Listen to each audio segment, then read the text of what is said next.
Colonies in Native American lands.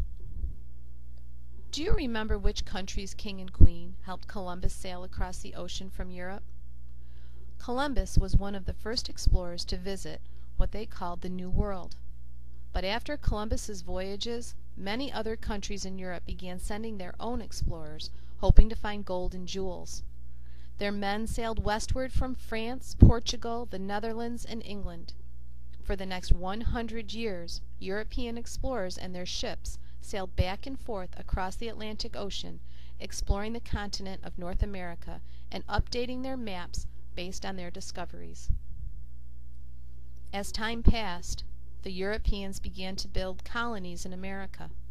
Years before, Columbus tried to start a colony in Hispaniola by claiming that the land he discovered belonged to King Ferdinand and Queen Isabella. Now, 100 years later, other Europeans were doing the same thing. In 1607, the English people started one of the first colonies in the New World. They named it Jamestown, after their ruler, King James I. King James was well liked by the English people, but sometimes he used his power badly. As head of the Church of England, King James declared that everyone in his kingdom must share his religion. They must all attend the Church of England, the King's Church, and pray as the king prayed. The English people had no choice. Now, most people in England followed the king's command, but there were some English people who did not. One group was known as the Separatists. The Separatists had their own beliefs about how to pray. They were disappointed with the king's church, so they formed their own church and began meeting in homes. Well, when they refused to attend the Church of England, the king was furious.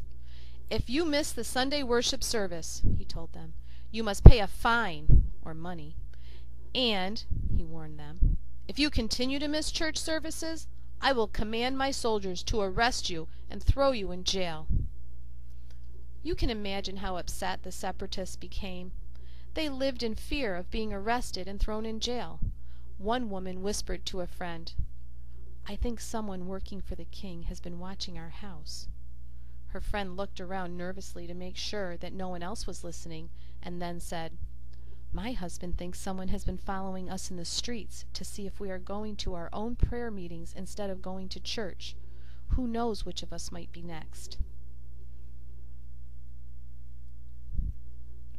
Life became harder and harder for the Separatists in England. Other people looked at them curiously, and they did not know what to do. They heard that people in other countries were able to worship as they pleased, and so the decision was made to leave Europe behind. They would look for a way to reach North America. The Separatists were about to begin a pilgrimage, or journey, to this continent that was brand new to them. From here on, they would be known as the Pilgrims.